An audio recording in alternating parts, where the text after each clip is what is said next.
Meu genro limpou os pés na minha filha e disse aos convidados que ela era a empregada louca deles, sob os olhos da sogra.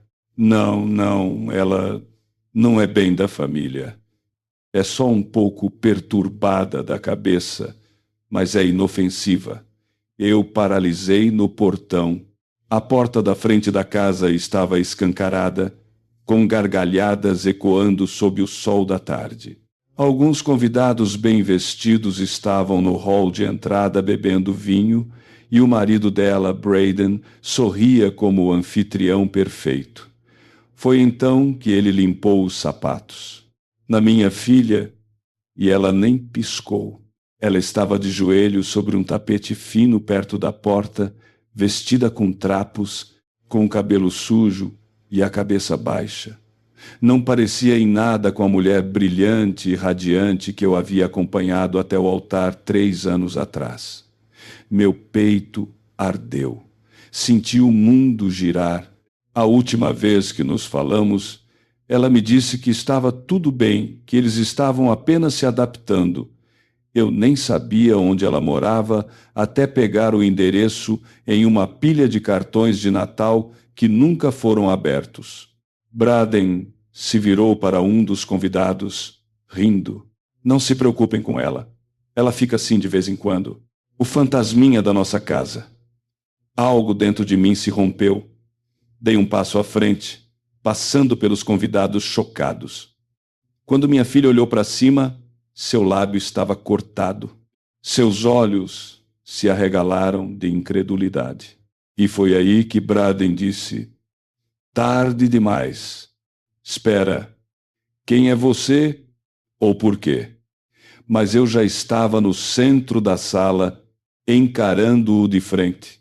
Todos os convidados silenciaram e o sorriso sumiu do rosto dele porque ele finalmente me reconheceu e não fazia a menor ideia de que eu estava vindo.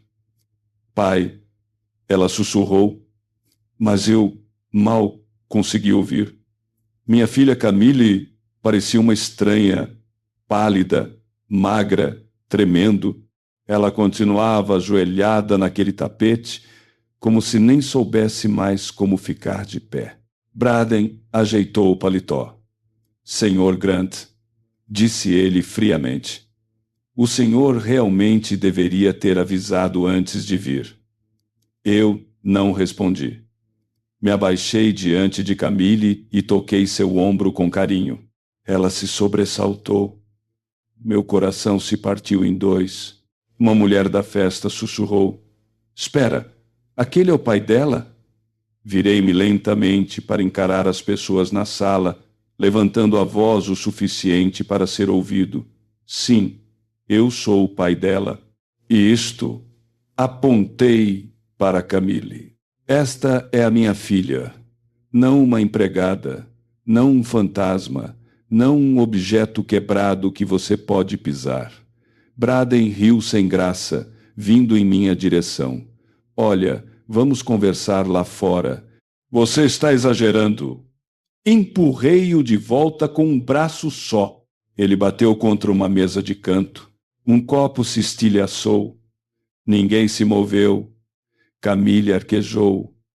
Pai, por favor, não faz isso. Ele vai piorar as coisas. Foi aí que percebi a verdade mais profunda. Não era apenas humilhação, era controle. Abuso, uma prisão mascarada de casamento. Braden olhou para cima, com os olhos semicerrados. Você acabou de cometer um grande erro. Ajudei Camille a se levantar. Não, eu disse, você cometeu quando me deixou passar por aquela porta. Coloquei Camille no meu carro antes que alguém pudesse me impedir. Ela não disse uma palavra durante todo o trajeto. Ficou encolhida no banco do passageiro, com os olhos arregalados e as mãos tremendo no colo. Eu nunca tinha visto daquele jeito, nem mesmo quando era criança e ficava doente. Aquilo era um tipo diferente de dor. Ele te bateu?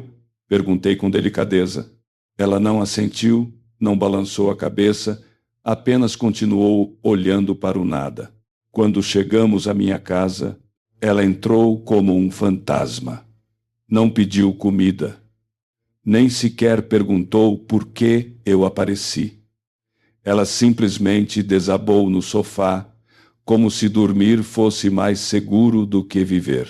Naquela noite, entrei nas redes sociais dela. Todas as fotos mostravam sorrisos perfeitos e posados, jantares com Braden, almoços com a mãe dele, amigos comentando, metas de casal. Mas aí, em uma foto, notei algo. Um hematoma discreto sob a maquiagem, bem na clavícula. Ao dar zoom, dava para ver um corte no pulso dela. Meu estômago revirou. Liguei para um amigo meu, um policial aposentado. Puxe a ficha do Braden discretamente, eu disse. Preciso de absolutamente tudo. Depois, verifiquei minha caixa de entrada. Havia uma mensagem não lida de Camille enviada meses atrás. Pai, não sei o que fazer. Ele controla tudo. Tenho medo de ir embora. Ela tinha pedido ajuda e eu não tinha visto. Agora, eu estava bem acordado e ia consertar isso, mas não aos gritos. Aquele homem limpou os sapatos na minha filha. Eu garantiria que ele nunca mais andasse de cabeça erguida. Pela manhã, eu tinha um dossiê completo sobre Braden. O sujeito tinha 2 medidas protetivas registradas na época da faculdade. A ex-namorada dele desapareceu completamente das redes sociais. A empresa dele estava registrada no nome da mãe e 3 meses atrás ele registrou uma queixa policial alegando que Camille havia roubado o Rolex dele. Isso era mais do que abuso. Era um apagamento sistemático.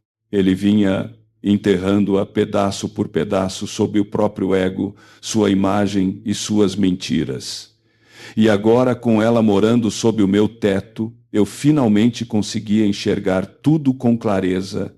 Camille não comia a menos que eu colocasse o prato na frente dela. Ela sussurrava agradecimentos que pareciam pedidos de desculpas. Acordava gritando no meio da noite. Sentei-me ao lado dela uma noite, segurando sua mão.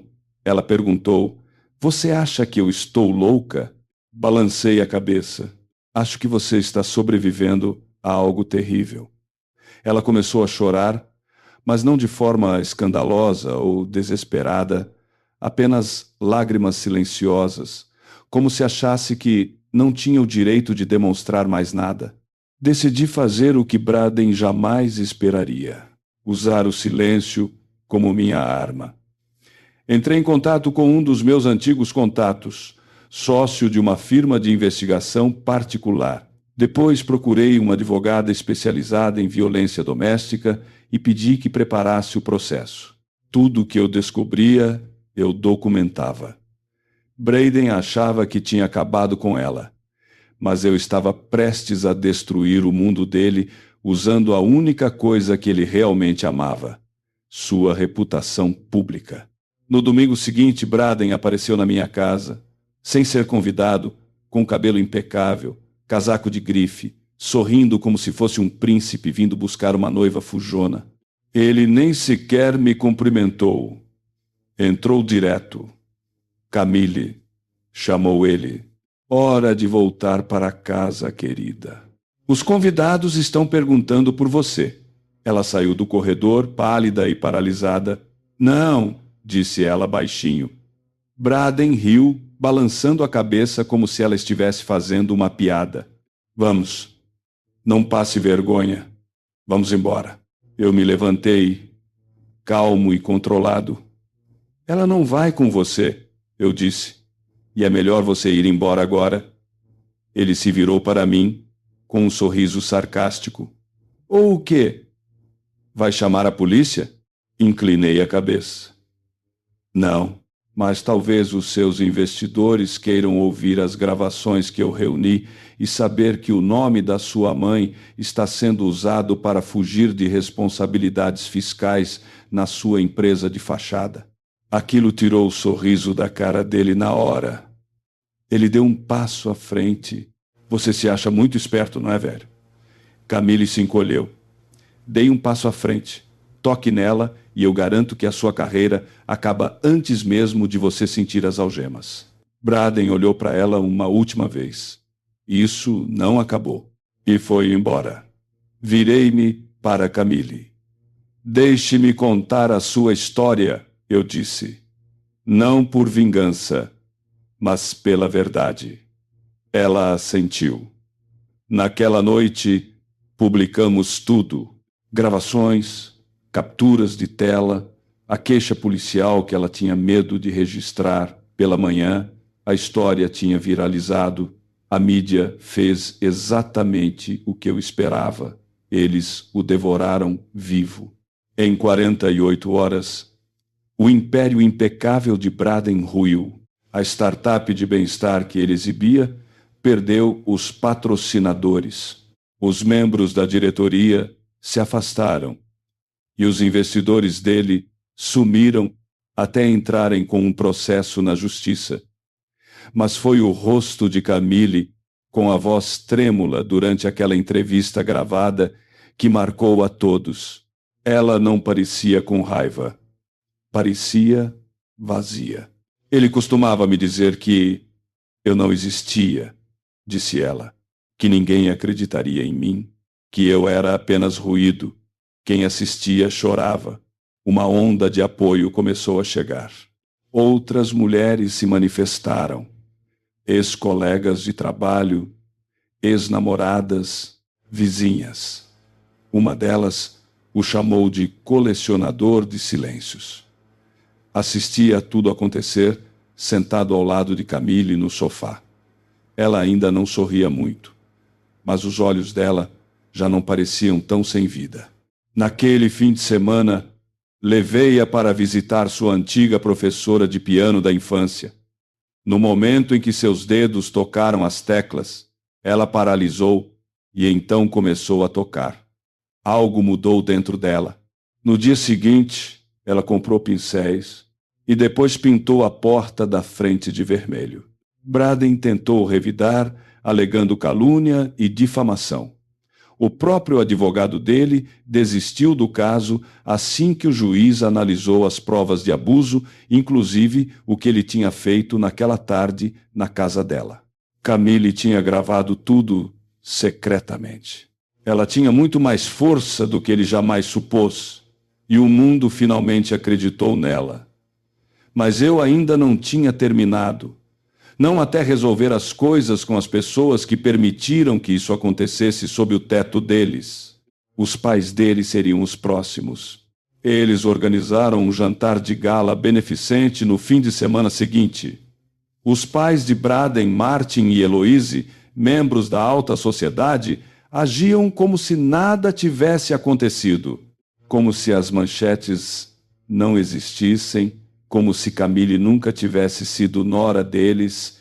Sorriam para as câmeras, brindavam e faziam discursos sobre valores familiares e apoio à comunidade. Sentei-me nos fundos do salão. Eles não me notaram. Não até eu subir ao palco. Senhoras e senhores, disse calmamente, batendo no microfone, sou Samuel Grant. Alguns de vocês devem me conhecer como o pai da Camille. Um burburinho de confusão tomou conta do salão. Martin se levantou de sua cadeira, com o rosto tenso.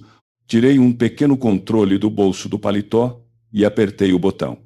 A tela atrás de mim se acendeu.